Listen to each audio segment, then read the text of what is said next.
বাৎসরিক পূজা অনুষ্ঠানে সবাই ইব্রাহিমরে ধরছে, ইব্রাহিম চল আমরা পূজা দিতে যাব। সাইয়েদনা ইব্রাহিম ফানাযারা নাযরাতান ফিন নুজুম, তাকালেন আকাশে আর বললেন ইন্নী সাকিম, আমি যেতে পারবো না, অসুস্থ। আমি কি আসলে সুস্থ ছিলেন? তো অসুস্থ বললেন কেন? কারণ অসুস্থতা দুই ধরনের, একটা শারীরিক আর একটা। সাইয়েদনা ইব্রাহিম মানসিকভাবে প্রচন্ড বিপর্যস্ত ছিলেন, অসুস্থ ছিলেন। এর কারণ গোটা উম্মাত মূর্তির পূজা করে। এই দৃশ্য দেখে কোনো নবী মানসিকভাবে সুস্থ থাকতে পারে? উনি বললেন আমি অসুস্থ, তোমরা যাও। সবাই বলল ঠিক আছে আমরা যাই। ইব্রাহিম তুই আমাদের ঘরের মূর্তিগুলারে পাহারা দে।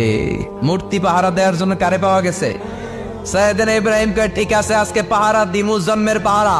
যা তোরা দিতাছি, পাহারা দিতেছি যা। এইবার সাইয়েদনা ইব্রাহিম মূর্তির ঘরে ঢুকলেন। দেখেন কি সুন্দর কথোপকথন আল্লাহ তুলে ধরলেন। আল্লাহু আকবার। মূর্তির ঘরে, দেবীর ঘরে ঢুকে উনি ঘুরে ঘুরে তাকায়, দেখে একটা এমনি হাত আর একটা ব্যাগ করে 14-15টা হাত নিয়ে তাকায় আছে। উনি সবগুলোর সামনে এভাবে তাকায় আছে। দেখে এক একটা এক চেহারা, একটা হাতির গণেশ স্টাইলের, আরেকটা এরকম, আরেকটা নারীর, আরেকটা বাঘের, আরেকটা তলোয়ার নিয়ে আইতাছি কোপায় ফেলাম আছে না নাই। সবগুলোর সামনে যায়, যে দেখে আর অবাক হয় কত ধরনের খোদার কাছে এরা কত কিছু চায়। আর যে দেখে প্রত্যেকটার সামনে ডেজার্টস আইটেম, মিষ্টান্ন, এক একটার সামনে রসমালাই, এক একটার সামনে কালো জাম, লাল জাম, রসগোল্লা, চামচাম, দুধ মালাই, মালাই চপ আছে না নাই। জিব্বায় পানি চলে আসছে নাকি? তো সাইয়েদনা ইব্রাহিম অবাক, কিরে এত মূর্তি, এত ডিজাইন, এত ভাবে এরা অঙ্গভঙ্গি করে আছে, এত খাবার দেয়া, খায় না কেন? সাইয়েদনা ইব্রাহিম ভাবলেন মনে হয় নাগাল পাই না, আমি একটু তুল্লা ধরি। উনি রসমালাইয়ের বাটিটা নিয়ে যেটা হা করে আছে ওইটার সামনে যায়, কয় খা। কি কয়? বানাই করতেছি মনে হয়। ফারাগা ইলা আলিহাতিহিম, মূর্তিগুলোর কাছে গেলেন। ফাকালা আলা তাকুলুন, খাবি না? খাবি না দাঁড়া, আমি গেছি খা। কোরআন থেকে বলছে, ঠিক কিনা? উনি ভাবলেন ওরা হয়তো খেতে পারে না, নাগাল পাচ্ছে না, কিংবা আমারে দেখে লজ্জা পাচ্ছে। নিচ থেকে রসমালাইয়ের বাটি তুলে ধরলেন। উনি বললেন খা, আর ওগুলা কয় হা হা করে নিচ্ছে, নড়েও না সরেও না। উনি মুখের সামনে তুলে ধরে বললেন আলা তাকুলুন, খা। সবগুলার সামনে গেলেন, খা খা। কেউ খায় না, ওগুলো হা করে আছে। সাইয়েদনা ইব্রাহিম বললেন খা, কেউ কথা কয় না। উনি বললেন খাবি না কেন? তাইলে কথা ক। এই যে কষ্ট করে উড়াইলি, মুখের সামনে দিলাম, খাবি না কেন? কথা বল। আলা তাকুলুন, খাবি না কেন? কথা বল। মা লাকুম লা তাতাকাল্লামুন, খাবি না কেন? মা লাকুম লা তানতিকুন, হয় খা নয় কথা ক। বলতেই লাগলেন খা খা। প্রত্যেকটা মূর্তির সামনে গেলেন, খা। ওগুলো করে আছে হা, কোনো কথা কয় না। কয় কেন খাবি না? তাইলে কথা ক।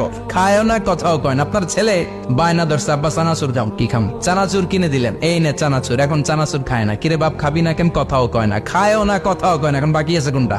কথা কর। ফারাগা আলাইহিম দারবাম বিল ইয়ামিন, ডান হাতে কুবানো শুরু করলেন। ইচ্ছা মতো খুশি কিল মারতে মারতে মূর্তিগুলার সাইজ। ফারাগা আলাইহিম দারবাম বিল ইয়ামিন, এক একটা নবীর হাতে জান্নাতি শক্তি দিয়েছে কে? খা নাইলে কথা ক। খায় না, কথাও কয় না, বাকি আছে মায়ের। মারতে শুরু করলেন, মারতে মারতে সব শেষ। তারপরে খুঁজে পেলেন একটা কুড়াল। কি পেলেন? কুড়াল দিয়ে মারতে আরো সুবিধা। খালি এটারে এভাবে মারে, ওইভাবে মারে। মারতে মারতে যতগুলো মূর্তি ছিল সবগুলো মেরে বড় মূর্তিটার গায়ে মারতে যাবে। In the meantime stop, কয় না এটারে মারুম না। ফাজআলাহুম জুদাদান, সবগুলারে টুকরা টুকরা। ইল্লা কাবীর আল্লাহুম, বড়টা ছাড়া ওইটারে রেখে দিলেন। আর বুদ্ধি করে কুড়ালটারে বড়টার কান্দে ঝুলাইয়া দিলেন, বড় মূর্তিটার কাদের মধ্যে ঝুলাই দিলেন। ঘটনাটা সুন্দর হয়েছে না? এখন কেমন যেন মনে হয় এটা কুপাইয়া দাঁড়া রয়েছে বাবার বেটার মতো। বড় পূজার শেষ, পূজার দিনক্ষণ শেষ। বিকেল বেলা পূজা মণ্ডপ থেকে সব এসে দেখে সর্বনাশ। পাহারাদার ইব্রাহিম কই, আনতা ফাআলতা হাযা বিআলিহাতিনা ইয়া ইব্রাহিম। ইব্রাহিম সর্বনাশ কে কইছে? তুই কইছতনি? কই আইনো, বড়টাই কইছে, ওইটারে জিজ্ঞেস করো। বল ফাআলাহু কাবীরুহুম হাযা ফাসআলুহুম ইন কানু ইয়ানতিকুন, কোরআন থেকে বলছে, আমি করি নাই। ওই দেখ কুড়ালটা কার কান্দে, বড়টার কান্দে, ওইটারে জিগা। সবাই কই খাইছে। সবাই বলে ইব্রাহিম তুমি কি জানো না এগুলো কথা বলে না? সাইয়েদনা ইব্রাহিম বলে যে এটা কথা কয় না, ওইটার পূজা করস কেন? যেটা কথা বলে না, যেটা নিজেরাই নিজেদেরকে মায়ের থেকে বাঁচাতে পারে না, নিজেরাই নিজেদেরকে রক্ষা করতে পারে না, তোরে কিভাবে রক্ষা করবে? এগুলোর পূজা কেন করিস? ফাবুহিতাল্লাযী কাফার, কারো কোনো জবাব নাই, লাজা।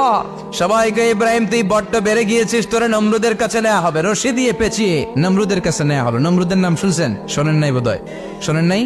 পৃথিবীতে 4 জন বাদশা ছিল, যারা গোটা বিশ্বের বাদশা। গোটা বিশ্বের 2 জন কাফের, 2 জন মুমিন। মুসলমানের একজন হচ্ছে জুলকারনাইন, আরেকজন হচ্ছে সাইয়েদনা সুলাইমান। কাফেরের একজন হচ্ছে বাখতানাসার, আরেকজন হচ্ছে নমরুদ। এই নমরুদের কাছে নিয়ে যাওয়া হলো রশি দিয়ে বেঁধে। এবার নমরুদের সাথে কি ডায়ালগ মারছে এটা তো আর কোরআনে নাই। কথা কও।